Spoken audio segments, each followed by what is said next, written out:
जय महादेव। एक समय की बात है। अमरपुर नगर में एक साहूकार रहता था। उसके कोई भी संतान नहीं थी, जिस कारण वो सदैव दुखी रहता था। संतान की प्राप्ति के लिए सोमवार व्रत कर शिव की पूजा करता था और सायं शिवजी जी के आगे घी का दीपक जलाता था। उसकी यही भक्ति भाव देखकर माँ पार्वती प्रसन्न हुई और उन्होंने भगवान शिव से कहा, हे प्राणनाथ, ये आपका सच्चा भक्त है, कृपया कर इसकी इच्छा पूर्ण करें। तब भगवान ने समझाया कि पूर्ण जन्म के कर्मों के कारण उसकी किस्मत में संतान का सुख नहीं है। पर माँ पार्वती जी नहीं मानी। तब भगवान शिव ने साहूकार के स्वप्न में आकर दर्शन दिए और संतान प्राप्ति के वरदान के साथ साथ ये भी बताया कि उसका पुत्र अल्प आयु होगा और उसकी आयु मात्र 16 वर्ष की होगी। अब साहूकार प्रसन्न तो था पर चिंतित भी हुआ। उसने ये सारी व्यथा अपनी पत्नी को बताई, जिसे सुनकर उसकी पत्नी बहुत दुखी हुई। लेकिन साहूकार ने अपने सोमवार के व्रत का नियम नहीं छोड़ा। कुछ समय बाद साहूकार के पुत्र का जन्म हुआ, जिसका नाम अमर रखा गया। जब अमर 11 साल का हुआ तब साहूकार ने अपने पुत्र को उसके मामा दीपचंद के साथ शिक्षा ग्रहण करने के लिए काशी भेज दिया। साहूकार ने उन्हें रास्ते के लिए कुछ धन दिया और कहा, जहाँ भी तुम रात्रि विश्राम के लिए रुकोगे वहाँ यज्ञ कर ब्राह्मणों को भोजन करा देना। यात्रा करते हुए अमर और उसके मामा दीपचंद एक राज्य में पहुंचे, जहाँ की राजकुमारी का विवाह था। परंतु राजकुमारी का जिस राजकुमार से विवाह था वह एक आंख से काना था, जिसके बारे में राजकुमारी के पिता को नहीं पता था।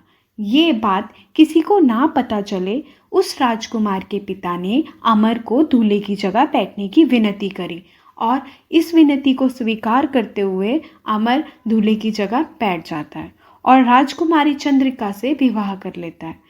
परंतु जब विदाई होने लगती है तो अमर ने राजकुमारी चंद्रिका के पल्ले पर सारी बात लिख दी और यह बतला दिया कि वो जिसके साथ विदा होके जा रही है वो उसका पति नहीं है और वो एक आंख से काना है।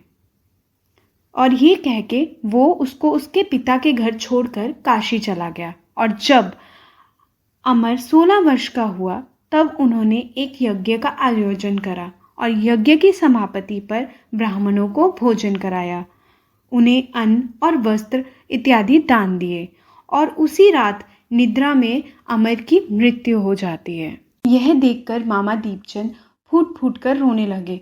उसी समय भगवान शिव और माँ पार्वती वहां से गुजर रहे थे। रोने की आवाज़ सुनकर माँ पार्वती शिवजी जी से बोली, हे प्रभु, इस रोते हुए व्यक्ति का कष्ट दूर करें।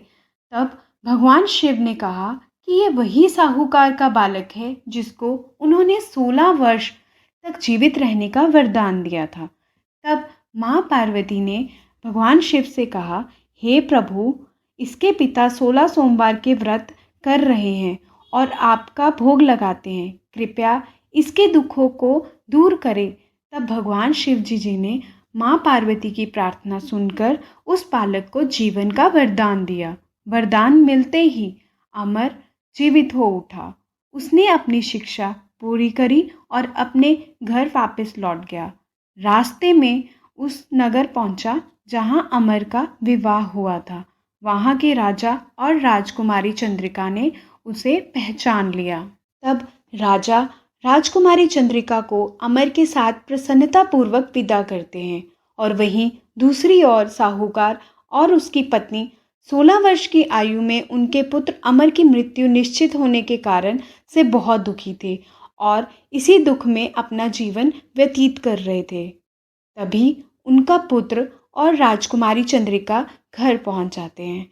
अमर को अपनी नवविवाहिता पत्नी के साथ देखकर साहूकार और साहूकारनी बहुत प्रसन्न होते हैं और फिर उसी रात भगवान शिव साहूकार के स्वप्न में आकर बताते हैं कि साहूकार, मैंने तुम्हारे सोमवार के व्रत से प्रसन्न होकर तुम्हारे बेटे अमर को जीवन का वरदान दिया है। जय महादेव, जय माता दी।